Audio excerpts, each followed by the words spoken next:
Hi, it's Jessie with Sharp Edges in Oklahoma, and today I wanted to talk about changing the hinge and the blade drive in your Andis AGC Clipper.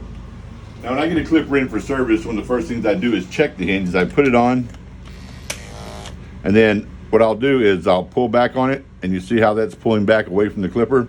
Well, if you'll notice when it's running, get in here, Paul. You can see how it's kind of, the blade's moving. Well, when I pull back on it like that, it stops. So if you're going through a mat, or a thick coat, it'll pull back and it won't cut. You'll think your blade's dull. Anyways, so that hinge needs to be replaced. So we're going to do that. We're going to take this blade off, take the blade cap off. We're also going to replace the blade drive while we're here. So the first thing I do is I will take the hinge screws off. This takes a Phillips number 2 screwdriver. I do a lot of these, so I like to use the cordless screw gun here. It makes it a little quicker for me. Take the hinge off. Underneath the hinge, that's what they call this shim lock or whatever. Make sure you keep track of that. Then I'll go ahead and remove the blade drive. And I don't have my blade drive. Here it is. So the blade drive takes number 1 Phillips. It's a different size than the one for the hinge. This is the number 1. The hinge is the number 2. So we'll take these out. And then we'll just pop that blade drive off there.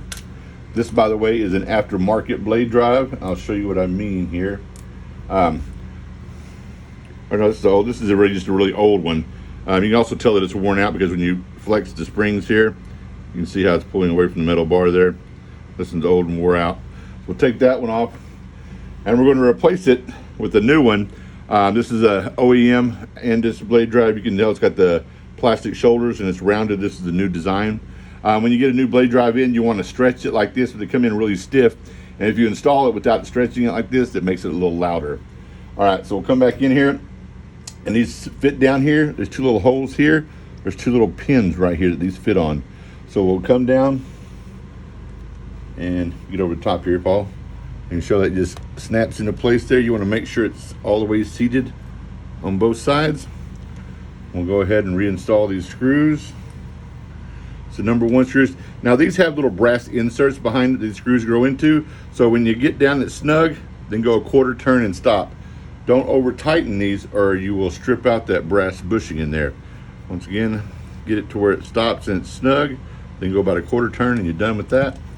So for the new hinge, this blade latch is still good. The hook on it's still good. Still got the hook there, so we're going to keep that and use it on the new hinge. There's 2 little springs here, little pin springs. You can see those. And there's 2 little holes here in the side of this latch. We're going to match those up. Put one, then the other, and then hook it back over top of the hinge like that.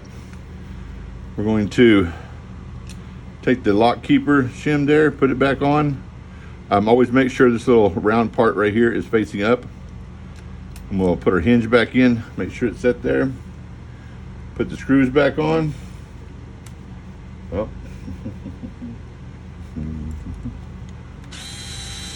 When those get tight, you want to give those an extra little turn. Make sure these are good and snug. If these screws are even a little bit loose, it can cause your blades to rattle a little bit. And we're going to replace we have the blade cap here, blade drive cap. I've already taken off the old foam. By the way, when you open these up, there's going to be lots of fur and stuff in here. I've already cleaned it out for the sake of the video. I want to run my air compressor. It's really loud. Ask your blade driver, your sharpener, he'll have these little foam pads that you can replace. These are important because this keeps hair from getting down in your motor. You put these back on, and you'll want to pop the hinge back open, and you're good to go. I hope that helps someone.